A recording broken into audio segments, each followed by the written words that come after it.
le symbole clair de mariage, c'est le mariage de Christ et l'Église. Et donc nous voyons que Paul lui-même dit que c'est un mystère.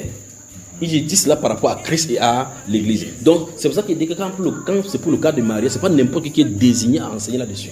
C'est ça que ça a amené toujours les choses. Parce que les gens ont cru qu'en allant dans la Bible pour concocter des choses, ça et là, qu'il faut dire n'importe quoi. Parce que le mariage, Dieu n'a pas envoyé les gens dire les choses sur le mariage tant que ce n'est pas lui. Quand il a dit cela, il a dit que dans Matthieu chapitre 19, il a dit c'est pourquoi que personne n'est désigné ce que Dieu a à joie. Donc toute personne sera coupable lorsqu'ils entrent dans une relation, ils créent des problèmes, alors que cette relation est censée prophétiser la réunion de Christ et de l'Église. Tu imagines maintenant que quand les gens ont des problèmes, ils appellent les conseillers, il y a quelqu'un là qui est jaloux dans son cœur que pourquoi les gens sont mariés, ils font tout pour qu'ils se séparent. En même temps, il en est séparé comme ça, quelque chose que Dieu a joint. C'est pour ça qu'il dit que si quelqu'un ne connaît pas le truc de mariage, tu dis pardon, on va prier pour toi, tu fermes ton tuyau de chapeautement. Parce que voici une destinée, vous avez deux personnes devant vous qui sont censées se réunir. De deux choses l'une, soit ils sont faits l'un pour l'autre, soit ils ne sont pas faits l'un pour l'autre. Si tu les pousses, ils se réunissent, et que ce n'est pas ça, ils ont des problèmes, tu as des problèmes. Et ça ne veut pas dire que quand vous vous réunissez, il n'y aura pas de tension, il peut y avoir des tensions. Mais l'attitude et la sagesse pour résoudre cela dépend du Saint-Esprit. Parce que Christ a des problèmes avec son église, sa femme, comme Dieu a des problèmes avec sa femme. C'est le problème d'ordre familial, on résout cela. Quand tu regardes très bien, il dit où est la lettre de divorce qui est donnée à votre mère. Pas vrai, c'est pas Dieu qui dit ça. Hein? Je vous ai même fait quoi? Je vous ai pris nettoyer. J'étais pris chez tes parents là, tu étais dans ton sang là-bas. Personne ne te regardait même. J'étais pris, j'étais nettoyé. C'est Dieu qui dit ça à sa femme quand sa femme l'a déçu. Donc Dieu a le problème avec sa femme. Tout ça dans la Bible, c'est pour symboliser que les foyers ne sont pas faciles. Oh non, que Jésus, eux ils marchaient avec Dieu. Dieu avait la colonne de feu là-bas, ils adoraient autre Dieu. Donc tu dis que non, comme j'ai la joie dans mon cœur, le Seigneur a le truc de mon foyer, que c'est le protecteur de mon foyer. Il permet qu'il y ait des secousses pour que tu comprennes que dans la vie là, c'est pas facile. Alors quand ça arrive comme ça, quelqu'un va seulement divorcer. Donc les fiançailles doivent être regardées à la lumière du mariage de Christ et l'Église. Amen.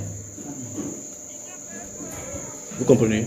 Ok, maintenant, si on va dans ce sens-là, quand vous regardez bien maintenant, par rapport à Christ et à l'Église, vous voyez que normalement, il n'y a pas un timing pour le début des fiançailles, ni pour la fin. Quand c'est prêt, c'est consommé. Oh, maintenant, regardons maintenant le Père.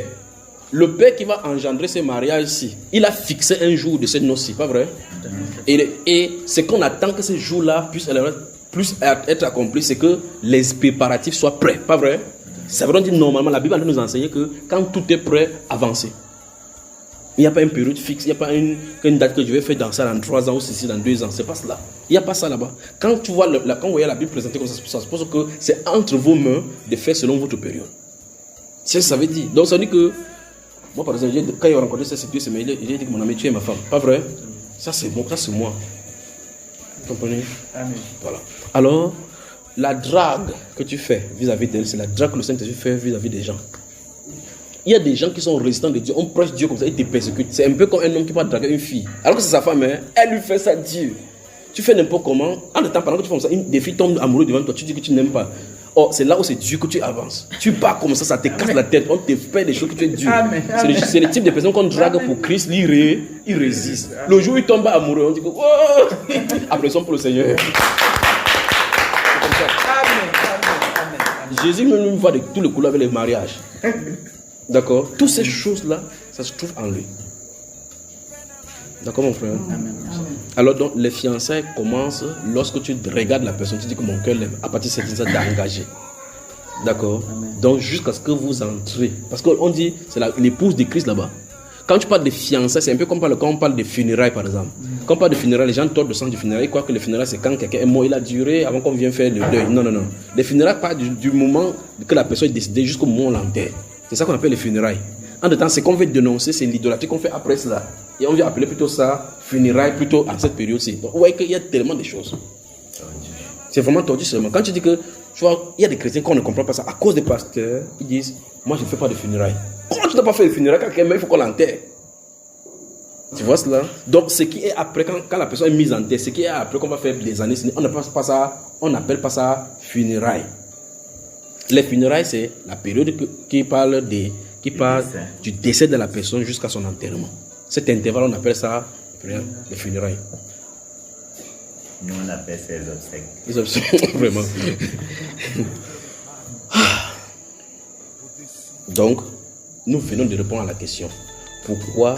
Qui est d'abord fiancé? Ça concerne les femmes. Parce que ce que ça n'est pas là concerne les femmes. Il n'y a pas une exigence de la virginité pour l'homme. C'est encore notre truc de la Bible. On ne demande pas comme ça. Oui. Donc, quand il est de parler des vierges, il s'agit des femmes. Parce que la Bible ne parle pas. Les seules vierges de la Bible dont on parle en tant qu'homme, ce sont les 144 000. Dieu, ils vont naître, ils ne vont pas regarder les femmes. C'est comme ça qu'ils vont faire. Vous avez compris, n'est-ce pas? Voilà. Donc,